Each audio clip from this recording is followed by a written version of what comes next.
afternoon. Hi. Just check in on some fitness issues. I guess the biggest is David Raya after he missed the game in midweek, and everyone else okay? Ben White edging closer, maybe this week, next week? Yeah, Raya. with David is still uncertain. We have another session tomorrow, another 48 hours, so we have to wait and see. Ben is definitely out. He hasn't trained with us yet, so he's not going to be available. And no other news from the game against Girona. In terms of Raya's injury, can you just expand as to what it is? It's a muscular issue, so we have to wait and see. I'm sure you're very well aware. There's just 3 days left until the deadline. How optimistic, how confident are you that there may be some attacking reinforcements in the way? Well, I'm very confident with the work that the club is doing and exploring every single opportunity that we believe it can have an impact in the team. And if that's certainly the case, and we can agree something, we will, and if not, we won't. Does it look like you might be able to? We are trying everything that we can, but I don't want to give any reassurance or not. I don't know. It doesn't depend only on us, so our intention is clear, but the possibilities are affected by 3 parties. Okay. The drama of the City game a few months ago, it was an amazing game and kind of fallout took up almost as much as the game itself afterwards. I wonder if you have the sense that what all the stuff that happened towards the end, whether your players have kind of got a bit of a point to prove, there's a bit of a niggle, there's a bit of unfinished business there as you head into Sunday, and whether or not you can really use that. The business is to try to be better than them, to beat them. That's it. And the only thing I review is what happened on that match. How competitive it gets is normal when 2 big teams want to win the game, and nothing else from that side. And how do you reflect on that game now? Very disappointed with everything that we did for 98 or 99 minutes, but it's what it is. Part of that fallout, just finally for me, there was a sort of a lot of tension between yourself and some of the things that were said about City and Pep. I know that Sorry? you and Pep afterwards exchanged certain words and conversations in the press conference. No, only positive ones.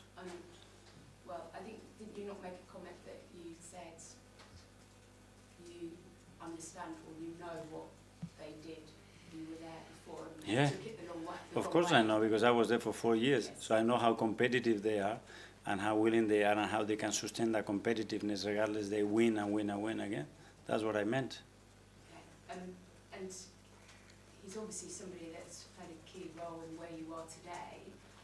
There was some suggestion that your relationship has been affected with some of those comments afterwards. How would you describe that? No, How you know, you we, stood as close as you were? if not, we wouldn't be talking on the phone and talking to each other and messaging each other and deserving and willing to have the best. It wouldn't happen. Okay, we'll move to Alex from the Premier League. Hi, Mikel. Hi. How would you sum up the Arsenal-Man City rivalry that's developed in recent years? Normal. 2 teams trying to win. No more than that? No. How decisive do you think this result could be in terms of the title race? Well, it would be a big boost for us. You know, winning big matches is always something special on it. Every time we play a big match against our big rivals, it brings something extra. It's the confidence, it's the emotion, it's the fact that that you are there and you continue to win. So that's what we want to achieve. Down to 10 men in the reverse fixture, hopefully with 11 men on the pitch on Sunday. How confident are you that this Arsenal team can beat Manchester City? Yeah, with 11 and 60,000 in every ball right behind us, pushing and bringing the energy. That's what we want. Thank you. Ian, talkSPORT. Hi Mikel, how are you? I'm good, thank you. Can I just ask you about, you were been asked about transfers, but this week I asked them when you made a bid for Ollie Watkins, which was turned down, if indeed that's true. Is that the sort of player you're still looking for between now and Monday, an out-and-out striker? You know, I'm not going to talk about any individuals. As I said, we are actively looking proactively to find a solution in that position, and we will see what the market brings.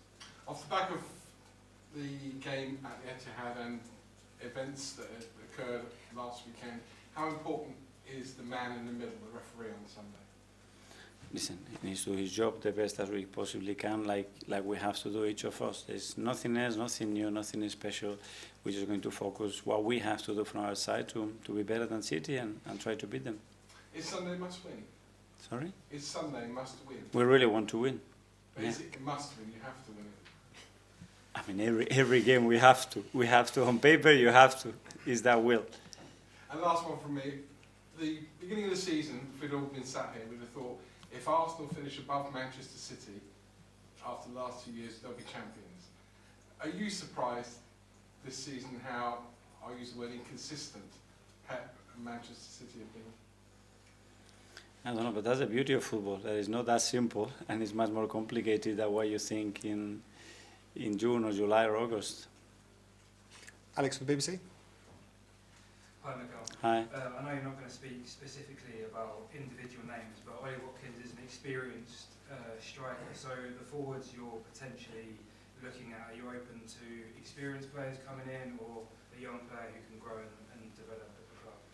Yeah, we don't really look at the market in those terms. We look about what we have in the squad and what we are lacking and what can really impact and bring something that potentially can make us much better, regardless the age or sometimes as well the background that they have is a real belief that play can be really good for us over time.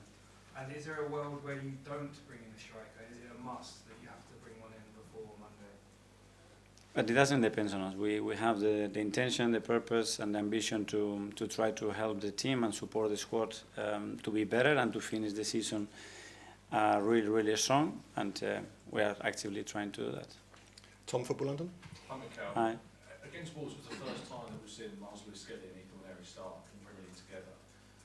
This game is obviously of a much greater magnitude, and there's a chance we could see that again. What does that say about the youth and the quality of such young players?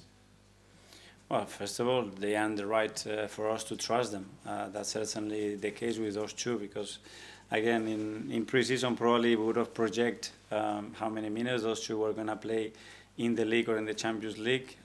Probably we wouldn't be talking about the numbers that they have already achieved. So that's, again, credit to them, everybody that is contributing to that. And if they continue to perform, they will continue to play.